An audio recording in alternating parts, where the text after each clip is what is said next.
What if you could take whatever's swirling around in your head and make it real and tangible? Something you could hold.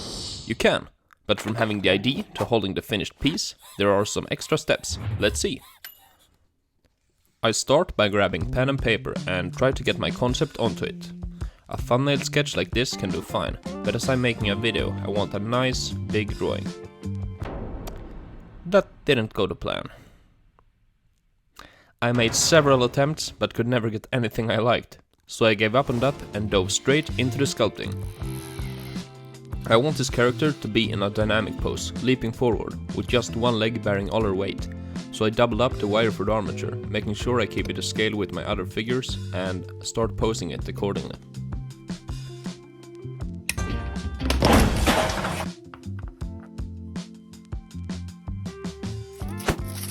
I'm wrapping the aluminium skeleton in foil to save on clay, keep the weight down, and give the clay something to bite onto.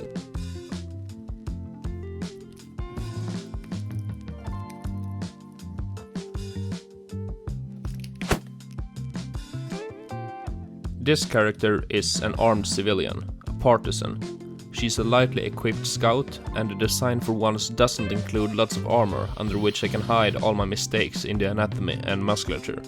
Therefore, I take extra care during this step. Looking at reference material is very helpful when doing this.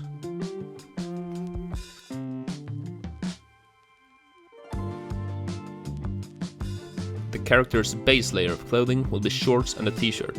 I start making the shorts by wrapping flattened noodles of clay around the legs and waist.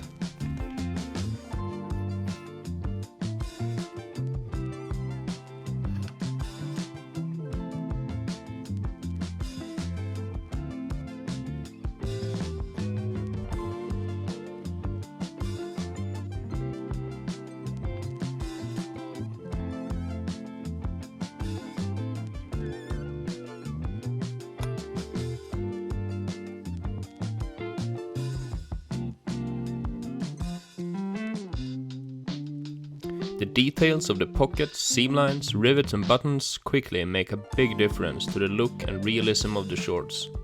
If I were to do it again, I would also have impressed some differentiating texture onto the shorts. After smearing the details with my palms and redoing them 100 times over, I give the figure the first bake.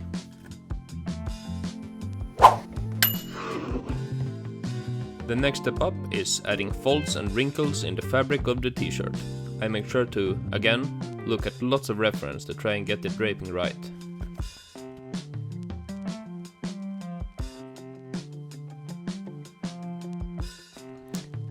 Same thing goes for the feet. I never managed to draw a good looking foot in my life, but sculpting them, after some fiddling about, turned out better than I had dared to hope for. That's pretty good.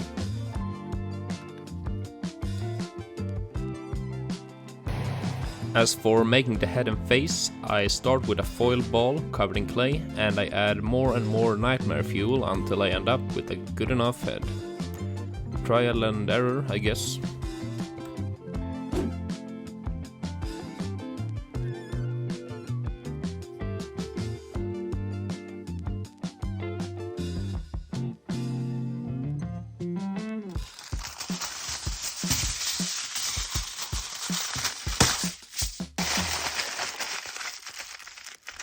A breastplate is the only real armor she's got, and it's not properly suited to her and it hangs away from her chest.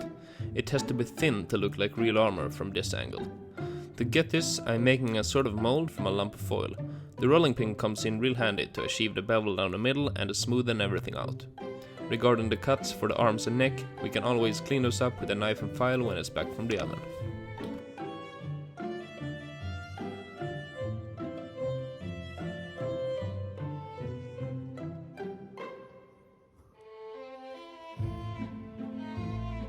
The sandals are easy enough to make, I just need to make sure they don't look too thick or uneven.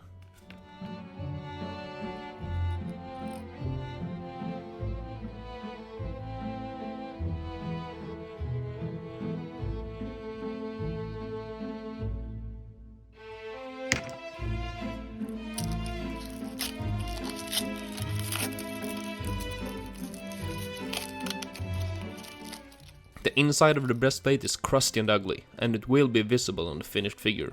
No worries, that's an easy fix later with a thin layer of clay. I'm a sucker for external pouches and pockets and stuff. I'm definitely adding some to the breastplate.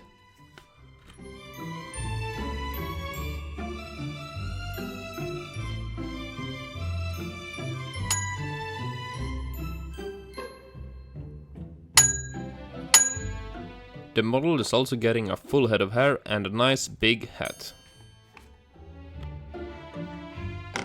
I'm running a noodle of clay between her waist and the breastplate to weld it in place. Once all the straps are in place and baked, that will help too. And we can always use glue later when the sculpting is done.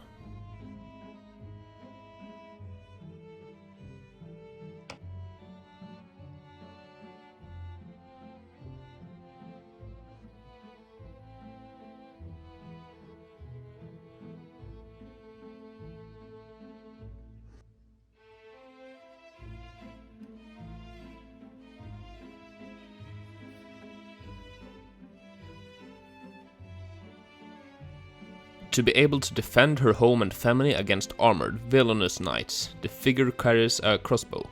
I'm making the rough stock with unbaked clay and carve it into shape post-bake with a hobby knife.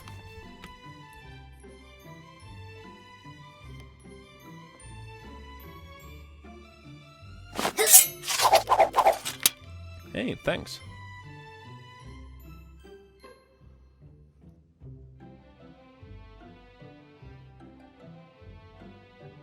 The trigger is a piece of aluminium wire, hammered square and bent into shape with pliers. I solemnly swear I will not be making any puns about arming her during the next step.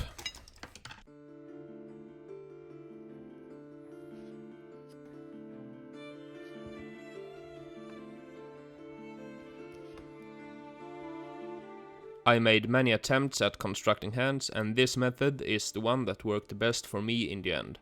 Sculpting the hand attached to whatever it's holding also makes everything much easier.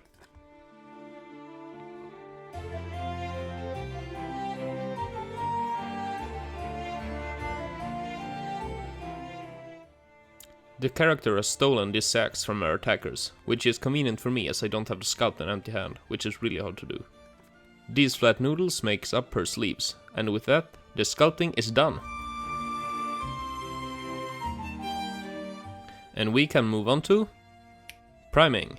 I spray primed the model white. I haven't tried it before and I can see why. Any mistake or missed spot is much more visible than with a grey or a black primer.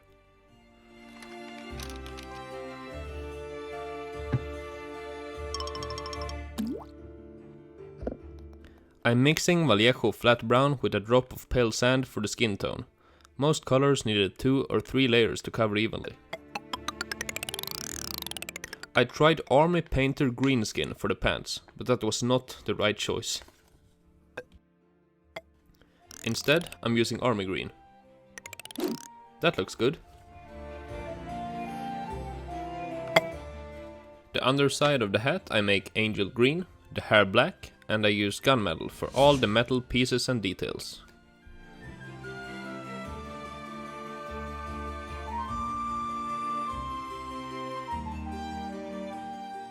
Look here, a gift from my mom, a spinny thing. Now I can do this.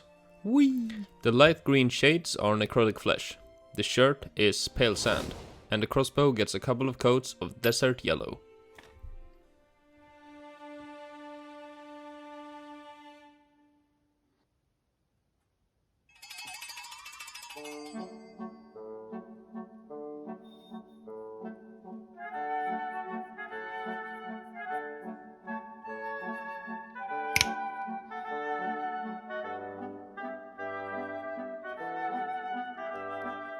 I pretty much covered the entire breastplate in dry rust effect paint. I'll come back later to bring back some of the gunmetal shine. But before I wrap up the figure itself, I want to take care of the base. Some rocks with several layers of dry brush and a layer of null oil wash made short work of that.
A generous dry brush, some skin tone wash, and some minor highlighting is all that's needed to finish the model, along with the tiniest dabs of UV resin for the eyes and a coat of matte varnish spray paint.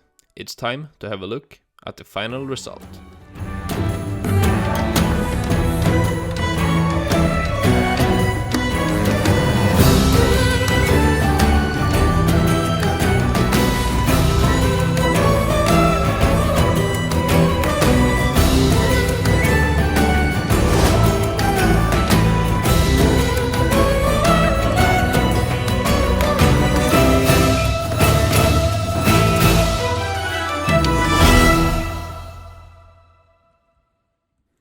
Thanks for watching the video, I hope you liked it. Feel free to leave any criticisms or ideas for what to make next in the comments, and I'll see you around. Bye!